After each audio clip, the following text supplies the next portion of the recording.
Alarm off कर दिया है। अब देखती हूँ मेरी भाभी कैसे उठती है। चलो जल्दी से जाकर मम्मी के कान भर देती हूँ। बड़ी सेवा कर कर के उस घर में महान बनती फिरती है ना। ये है शीना, जो अपनी भाभी गुंजन के बारे में हर वक्त बुराई करती रहती है और अपनी माँ कलावती को हर पल गुंजन के खिलाफ भड़काती रहती है।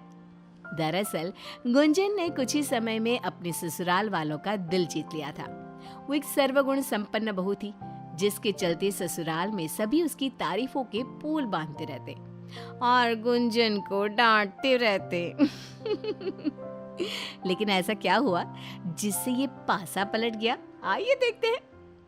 मम्मी, ओ मम्मी, सुनो तो, देखो ना गुंजन भाभी अब तक उठी नहीं। अब तक नाश्ता नहीं बना, मेरे जले हुए टोस्ट और मलाई वाली चाय भी नहीं बनी, भाई और पापा का टिफिन भी नहीं पैक हुआ, और तो और सबसे जरूरी काम, आपकी पूजा का भोग भी नहीं बना अब तक। अरे बाप रे बाप। अरे शीना बेटा, लगता है तुझे कोई गलत फहमी हुई है। तभी अचानक से वहां पर गुंजन आ जाती है और कहती है, सारा काम हो चुका है शीना।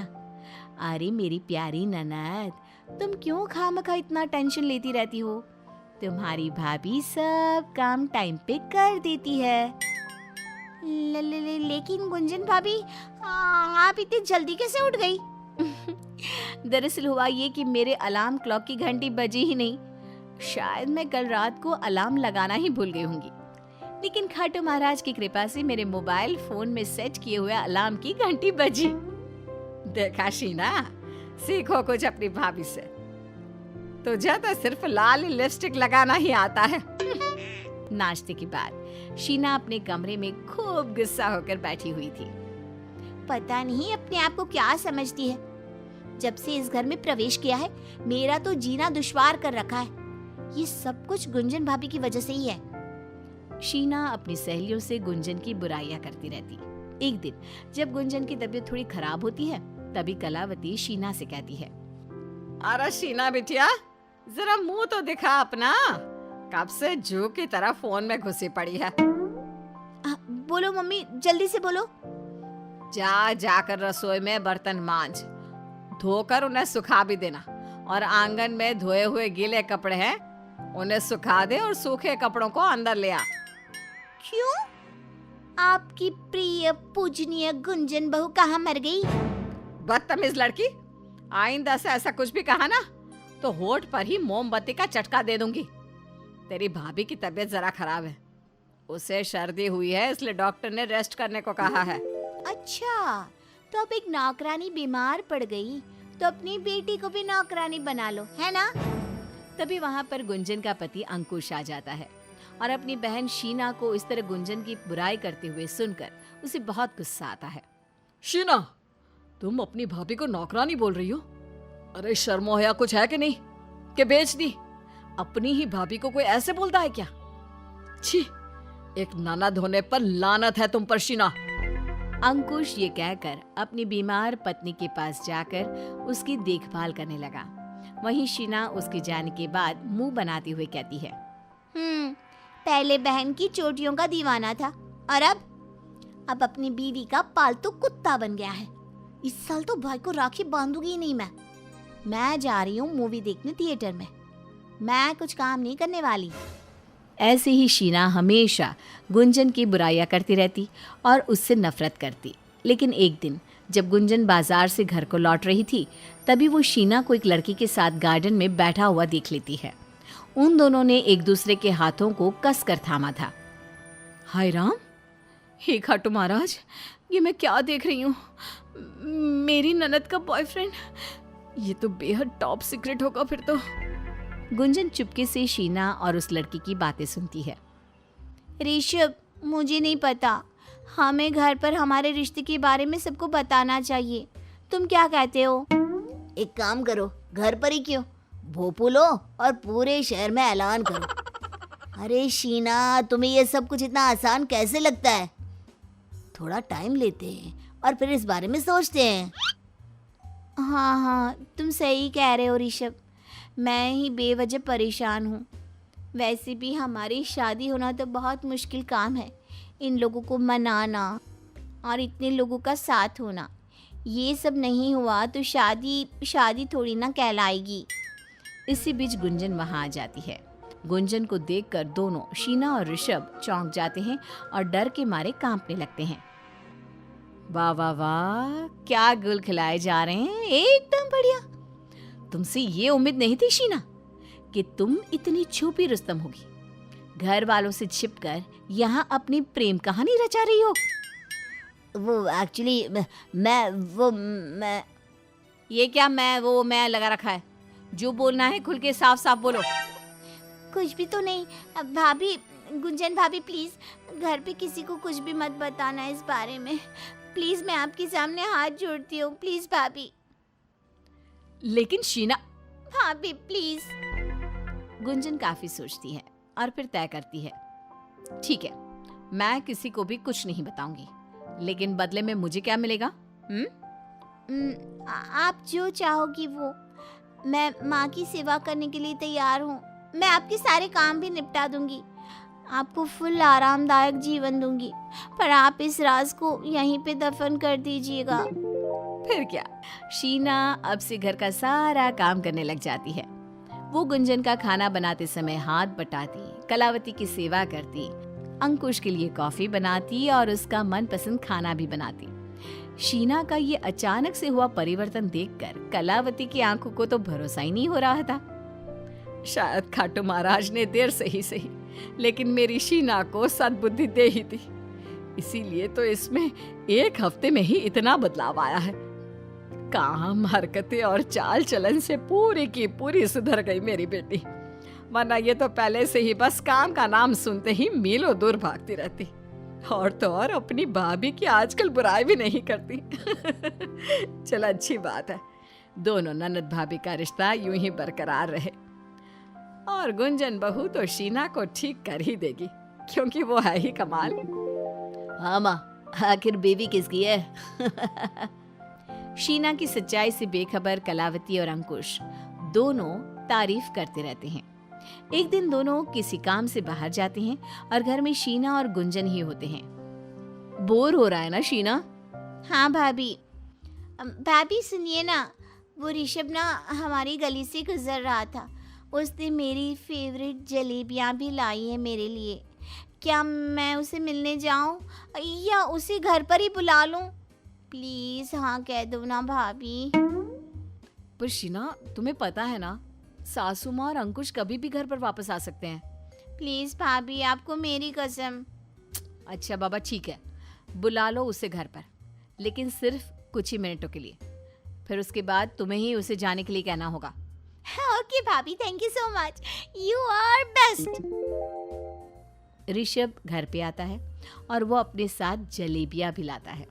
शीना, ऋषभ और गुंजन तीनों एक दूसरे से बात कर ही रहे थे कि तभी वहां पर अंकुश और कलावती भी आ जाते हैं और वो लोग शीना और ऋषभ की बातें सुनते हैं।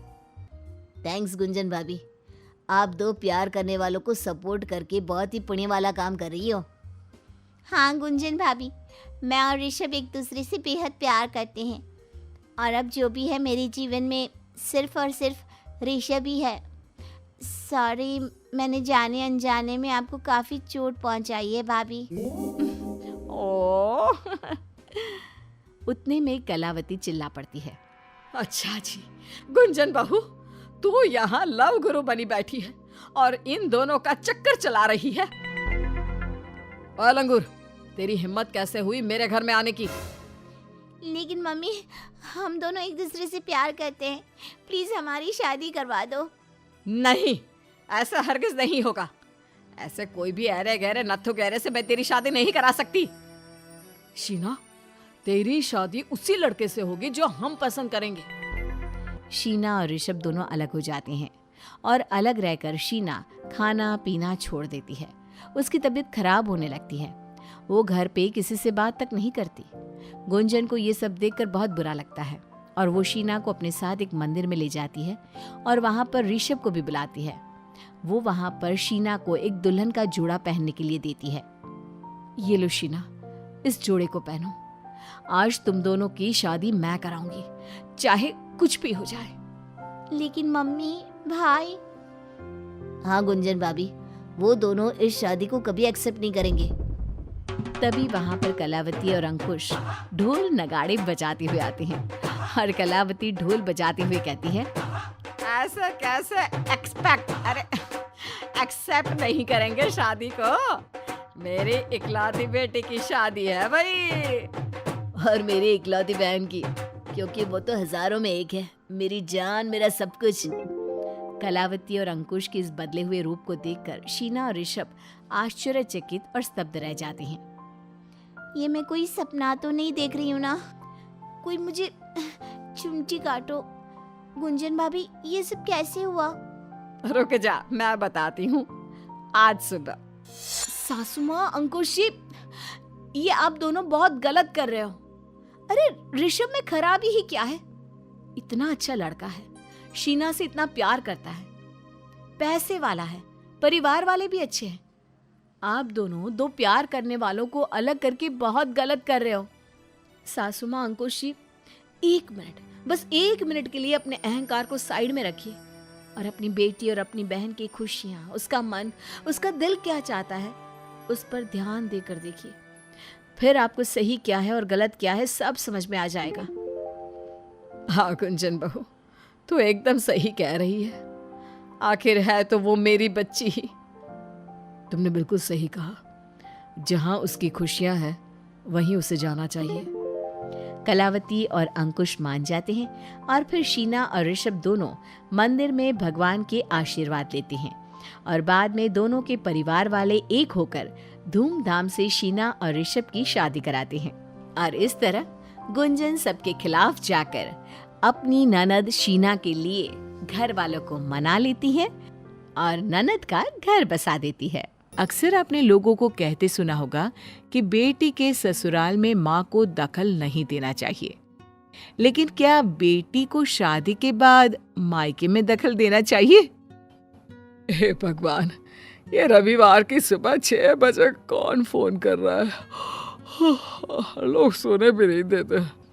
कंपनी वालों का कॉल होगा। सुबह से फोन कर करके कुछ ना कुछ भेजते हैं। सुधा किसी तरह बेड से उठकर फोन उठाती है। अरे रिद्धि, तू इतनी सुबह? दूसरी ओर सुधा की शादीशुदा बेटी रिद्धि थी। सुबह सुबह? अरे माँ, 7 बज रहे हैं, चाय पी कि नहीं? अरे बेटा, कौन संडे को इतनी सुबह चाय पीता है? मैं तो सो रही थी। आप तो सोएंगे माँ, लेकिन भाभी वो कहाँ है? वो भी सो रही हैं क्या अभी तक? अरे कौन इतनी देर तक ससुराल में सोता है? अरे नहीं नहीं बेटा, वो तो रोज उठ ही जाती है। बच्चों का स्कूल, तेरे भाई का ऑफिस, फिर खुद भी तो काम पर जाती है। वो क्या है ना, आज संडे है, बेचारी वो भी आराम कर रही होगी। मैं भी तो सो रही थी, तेरा फोन ना आता तो। कैसी बात कर रही हो माँ? रुको, मैं अभी भाभी की क्लास लेती हूँ। ये क्या तरीका होता है? बेटी के फोन रखने के बाद सुधा को भी लगता है कि बहू का ये काम तो ठीक नहीं है। थोड़ी ही देर में बहू सिम्मी चाय लेकर आती है। क्या बात है, आज चाय नहीं मिली मुझे? मैं तो कब से उठी हुई हूँ। माँ, वो कल रात देर से सोई ना तो नींद आ रही थी। सास को बहू पर दया आ जाती है। अरे तो रहने देती ना, क्या जरूरत थी बहू? माँ, वो दीदी का फोन आ गया। चिल्ला रही थी कि आप बोल रही हैं कि आप 2 घंटे से चाय का इंतजार कर रही हैं। अरे नहीं नहीं, वो तो उसी के फोन से मैं उठी। रहने दे, जा सो जा बेटा। सिम्मी जो अब उठ चुकी थी, उसे कहाँ फिर से नींद आने वाली थी। सारा काम करती है, दिन में सास को खाना देती है, देर रात तक लगी रहती है। फिर अगली सुबह बेटी का फोन आ जाता है। हाँ माँ, क्या हुआ? चाय मिली? अरे हाँ बेटा, आज तो वक्त से पहले ही मिल गई। वैसे सही कहती है तू, ये लोग मेरा बिल्कुल ख्याल नहीं रखते। तू नहीं होती तो वक्त से कोई 1 कप चाय भी ना पूछे। अब बेटी दिन में 4-4 बार माँ को फोन करती और केयर के नाम पर सास बहू के बीच दूरियां पैदा कर देती। एक रोज, क्या बात है माँ जी? कौन सी ऐसी साड़ी है जो आपको पसंद नहीं है, फिर भी मैं आपको पहनने के लिए मजबूर करती हूँ? मैंने तो कभी आपको किसी भी बात पर नहीं रोका। देखिए माँ जी, ऐसी झूठी शिकायत करना आपकी उम्र की महिला को शोभा नहीं देता। सास को समझ में नहीं आता कि आखिर ये बहू कह क्या रही है। अरे क्या बोले जा रही है बहू? मैंने क्या कहा तुझे? अरे ननद जी का फोन आया था, बोली जा रही थी, एक बार भी मुझे सुनने को तैयार नहीं थी वो। अब सास को समझ में आ जाता है कि क्या बात है, लेकिन बहू को कहती क्या? सफाई देती तो बेटी झूठी दिखती, और खुद माँ थी तो शांत रहना ही बेहतर समझा। माँ बेटी को कमरे में जाकर फोन लगाती है। अरे बेटा, तूने भाभी को क्या बोल दिया? मैंने तो कहा था कि उसके मायके से साड़ी आई है, रंग थोड़ा हल्का है तो मुझे पसंद नहीं थी, पर उसे बुरा ना लगे इसलिए पहन लिया करती हूँ। अरे बात तो एक ही है ना माँ, क्यों बुरा लगेगा उसे? अरे बुरा ना लगे तो अच्छी चीज देती ना, क्यों उठाकर ऐसी सड़ी सी साड़ी दे दी? अरे तू छोड़ ना बेटा, रहने दे, मुझे यहीं रहना है। छोटी छोटी बात पर बिगाड़ा ना कर भाभी से। वैसे वो क्या बोल रही थी? कुछ नहीं, क्या बोलेगी? अरे जानती है ना गलती की है तो शांत होकर सुनना होगा तो सुन रही थी। अच्छा माँ ये बता, तुझसे कुछ कहा क्या? अब माँ क्या कहती? जो बहू आज तक सास से ऊंची आवाज में बात नहीं करती थी, वो आज गरज बरस कर चली गई। ये सास को बिल्कुल अच्छा नहीं लगा, लेकिन गलती गलती भी तो कर दी थी बेटी से कुछ बात बताकर। अगले रोज, बहू तू ना चाय मत बनाया कर, वो क्या है मैं उठ जाती हूँ तो चाय मैं ही बना दिया करूंगी। सास ये दाव बहू को पटाने के लिए फेंकती है। आखिर बहू भी तो बेटी ही होती है। पर अरे प्लीज माँ जी, ये भी कोई चाल ही होगी। मुझे चाय बनाने में सिर्फ 10 मिनट लगते हैं, वहां दीदी को पता चल गया ना। नहीं माँ जी, मुझे नहीं सुनने उनकी ताने। सास को बहुत दुख लगता है कि बहू सारा दिन काम करती है, लेकिन आज जब उसने कुछ कहा तो उसने मना कर दिया। फिर एक रोज, अरे ला बहू, मैं सब्जी काट देती हूँ। माँ जी, अब मैंने छुट्टी वाले दिन पूरे हफ्ते की सब्जी काटनी शुरू कर दी है। वो क्या है ना, देर हो जाती है। अरे क्यों इतना परेशान होती है? पहले भी तो मैं करती थी ना। तभी बहू का फोन बजता है। माँ जी, ननद जी का फोन है।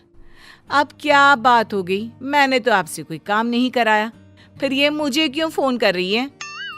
अरे ननद है तेरी, हो सकता है हाल चाल के लिए फोन कर रही हो। उठाकर देख तो ले क्या बोल रही है। हाँ दीदी, अब क्या हो गया? भाभी क्या बात है? कल रात में आपने रायता बना लिया। अरे आप तो जानती है कि माँ को रात में दही नुकसान करता है। पता नहीं भैया कैसा है जो आपको कुछ कहता ही नहीं। आपने तो माँ को मारने का पूरा इंतजाम कर रखा है। माफ करिएगा दीदी, अगली बार से ध्यान रखूंगी। बहू फोन रख देती है और कमरे में चली जाती है। अब सिम्मी जो थोड़ा बहुत भी सास से बात करती थी वो बंद कर देती है। अरे सारा दिन घर काटने को दौड़ता है, ना कोई बात करने वाला ना सुनने वाला। सिम्मी और मैं पहले कितने गप्पे लड़ाते थे। खैर, एक दिन सास बैठी होती है कि तभी बेटी रिद्धि रोते रोते घर आती है। बहू सिम्मी, बेटा और सास उसे देखकर हैरान रह जाते हैं। अरे रिद्धि दीदी, क्या हो गया? आप रो क्यों रहे हो? आप लोगों के दिमाग यानी मेरे पति के कारण। अरे क्या हो गया? वो तो बड़ा ही नेक लड़का है, उसने क्या कर दिया? माँ मुझसे पूछे बिना अपनी बहन और माँ को दिवाली में गांव से बुला लिया है। मेरी सास पूरा 1 महीना रहने वाली है।